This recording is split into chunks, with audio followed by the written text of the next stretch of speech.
اللہ رب العزت نے انسانوں کے بعد جنات کو اپنی عبادت کے لیے پیدا کیا، اور معلومات میں آتا ہے کہ اس زمین پر جنات کی تعداد انسانوں سے کئی گنا زیادہ ہے۔ واقعہ کربلا میں انسانوں کے ساتھ ساتھ ایک جن کا ذکر بھی ملتا ہے جس کا نام ظافر تھا۔ آج کی ویڈیو میں ہم بیان کریں گے کہ ظافر جن کون تھا، وہ کربلا کس کے کہنے پر آیا تھا، کیا اس نے 10ویں محرم کو جنگ لڑی تھی، اور اگر نہیں تو امام حسین نے اس کو جنگ سے کیسے روکا۔ ناظرین، ایک روایت کے مطابق حضرت علی کے زمانے میں صحابہ کرام ایک کنویں میں ڈول پھینکتے تھے تاکہ پانی نکال سکیں۔ جیسے ہی ڈول کنویں کے اندر جاتی، کوئی اس کی رسی کو کاٹ دیتا تھا۔ صحابہ کرام یہ مسئلہ لے کر حضرت علی کے پاس گئے تو آپ نے فرمایا کہ یہ سب جنات کے کام ہیں۔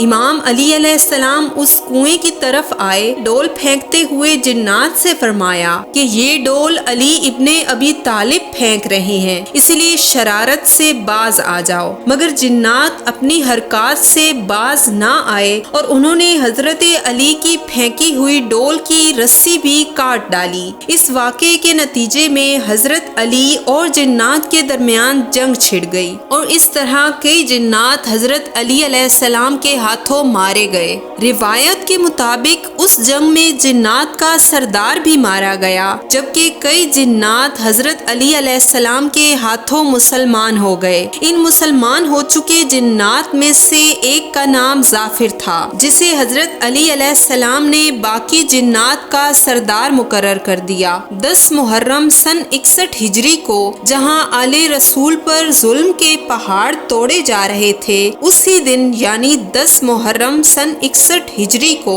ظافر جن کی شادی تھی۔ ظافر جن کی شادی میں آنے والا ایک گروہ جب کربلا سے گزرا تو انہوں نے مارو مارو کی آوازیں سنی۔ جب انہوں نے دیکھا کہ امام عالی مقام حسین ابن علی زخمی حالت میں ہیں اور ان کو یزیدی فوج نے گھیرا ہوا ہے، جنات کا وہ گروہ ظافر جن کے پاس پہنچا اور اسے اطلاع دی کہ اے سردار، آپ یہاں خوشیاں منا رہے ہیں جبکہ ابن علی وہاں کربلا کے میدان میں اکیلے ہیں، وہ زخموں سے چور ہیں اور انہیں یزیدی فوج نے گھیر رکھا ہے۔ ظافر جن اپنے لشکر سمیت فوراً کربلا کی طرف روانہ ہوا۔ جب ظافر اپنی فوج لے کر کربلا پہنچا تو امام حسین علیہ السلام کی فوج شہید ہو چکی تھی، جبکہ امام عالی مقام 9 لاکھ کی فوج میں تنہا ہو چکے تھے۔ ظافر امام حسین علیہ السلام کی خدمت میں حاضر ہوا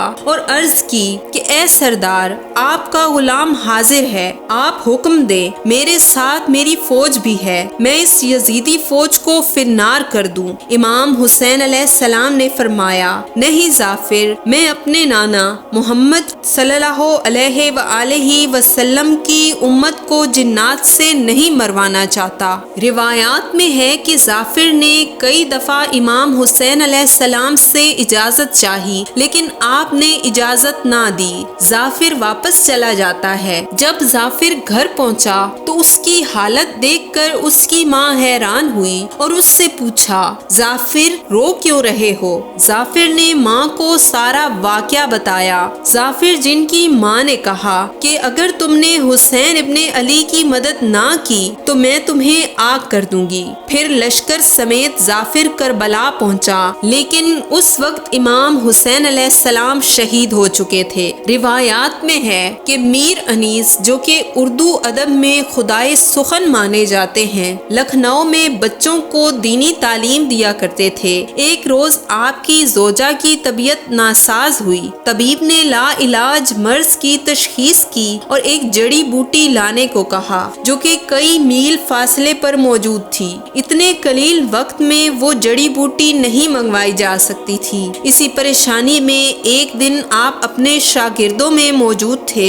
کہ انہوں نے آپ کی پریشانی کی وجہ دریافت کی۔ میر انیس نے سارا واقعہ بیان کیا۔ انہی شاگردوں میں سے ایک شاگرد نے جڑی بوٹی لانے کی حامی بھر لی اور کچھ ہی دیر میں میر انیس کے سامنے پیش کر دی، جس سے ان کی زوجہ کی طبیعت بہتر ہونے لگی۔ لیکن میر انیس اس بات پر حیران تھے کہ اتنے قلیل وقت میں اتنے فاصلے سے کوئی جڑی بوٹی کیسے لا سکتا ہے۔ میر انیس کے اصرار پر شاگرد نے بتایا کہ وہ ظافر جن کا پوتا ہے۔ یہ سن کر میر انیس کو حیرت ہوئی، لیکن اس سے بھی زیادہ حیرت تب ہوئی جب میر انیس کو یہ معلوم ہوا کہ ظافر ابھی زندہ ہے۔ چنانچہ میر انیس نے ظافر سے ملنے کی خواہش ظاہر کی۔ میر انیس کی شدید خواہش پر آخر کار ظافر نے آپ کو ایک مسجد کے مینار کے نیچے شب جمعہ کو ملاقات کے لیے بلوایا۔ میر انیس کی ظافر سے ملاقات کی خواہش اسی لیے تھی کیونکہ وہ ظافر سے واقعہ کربلا سننا چاہتے تھے، اور آخر کار مقررہ وقت اور مقام پر میر انیس کی ملاقات ظافر سے ہو گئی۔ اس ملاقات میں ظافر جن نے میر انیس کو